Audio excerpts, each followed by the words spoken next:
Hello guys and welcome back to this channel. Today I want to talk something about the Heal Paladin and how Hador is playing it. Let's get started with the Insignias. As Insignias we use Dominance and Prosperity Insignias just to get more HP and more life. More life is more survivability and more power is more healing. For the equip power, we use the 10k power, and in the comet power slot, you should use the whatever you have, or if you want to go for team supporting, you should go for the swarm, the legendary tyrannosaur, or the griffin. As insignia bonuses, it's not that important that you use one specific one. I personally think the Gladiator Skull is pretty nice because it increases stamina regeneration if it's low, or you move faster when your stamina is high.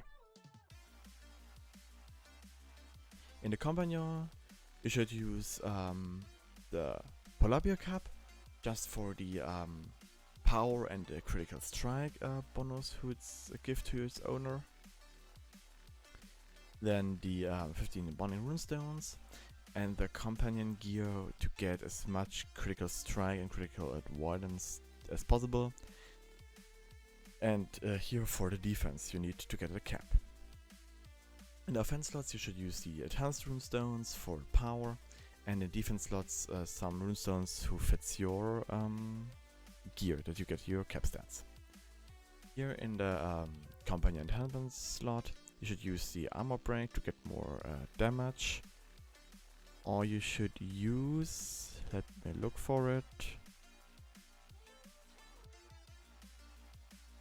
the redemption to get an additional healing.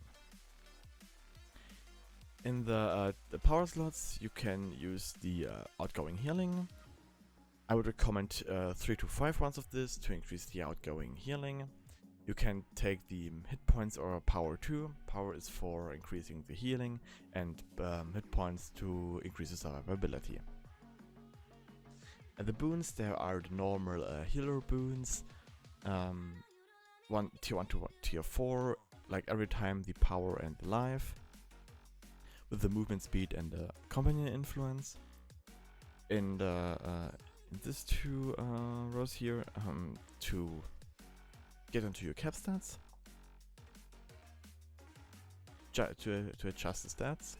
In tier 5 you use the outgoing healing and the action point gain, and in the master boon you use the blessed advantage like on every healer. In the Guide Stronghold boons you use the power, the max HP and the revive sickness, like I explained them in the previous video.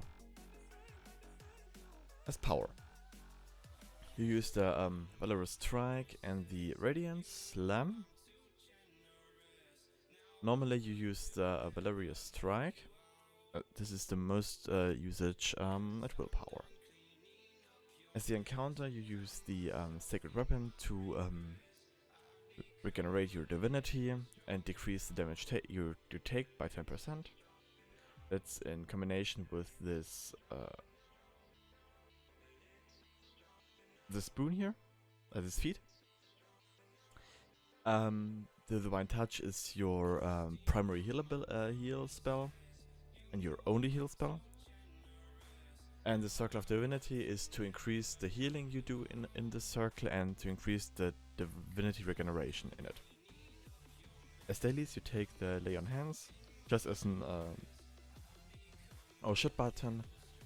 When you cannot heal someone special with this one, then you press this and he's up onto max HP. And the Sanctuary is pretty good to protect your whole group and increase the incoming damage for the group. The mechanics is the block, like on the tank path of the Paladin, and a Channel Divinity on your tab.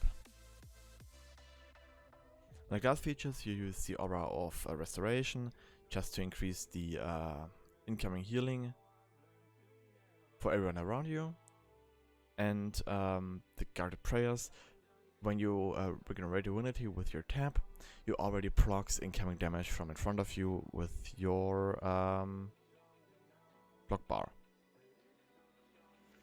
As feats, you use the critical touch that if you use an at will power, you have a 10% chance that your next divine touch will strike critically for 100% sure. In combination with the last feat, it's pretty nice, because every time you get a shield on someone and the shield is critically, the effect of the shield is doubled. If you have 100 grit gravity, then you gain the shield in its double amount, and with that feat it's doubled again. So you have, instead of 100 shield, you have a 400 shield, for example. A second one, we take the top one too. And the middle feat, we use the bottom one for increases the effect of the sacred weapon here.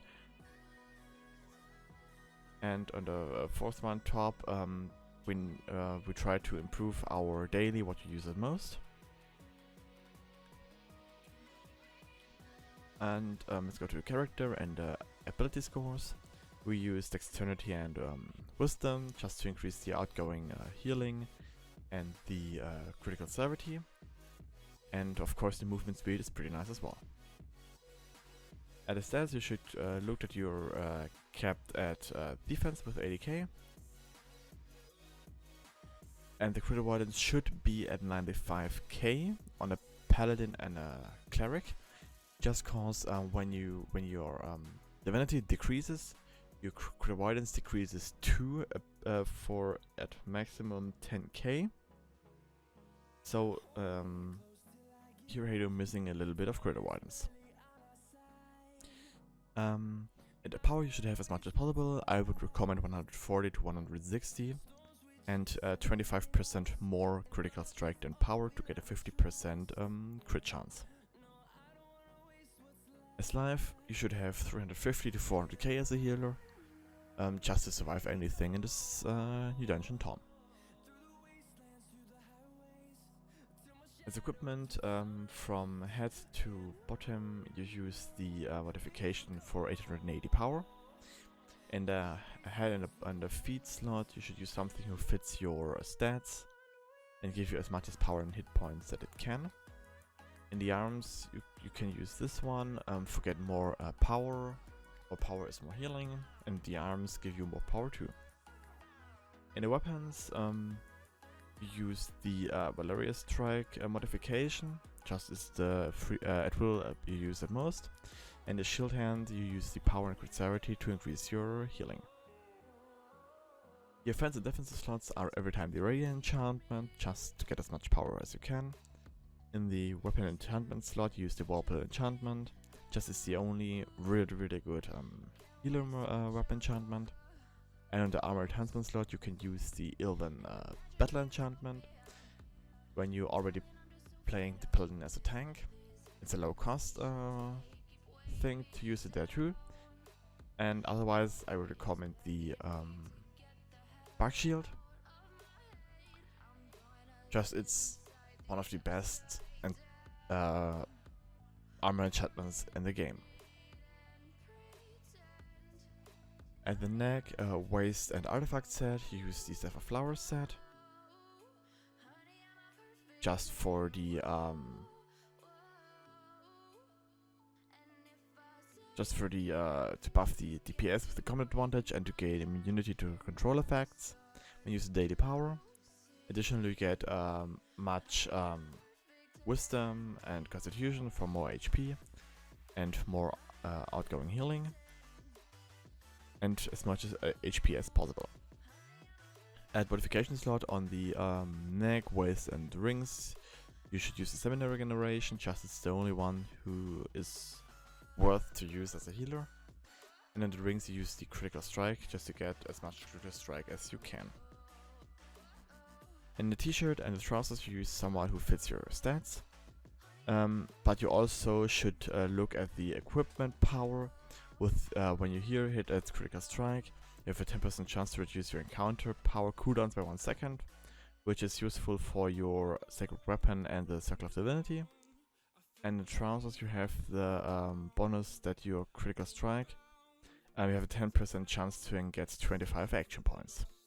It's also pretty nice to have the lay on hands more often.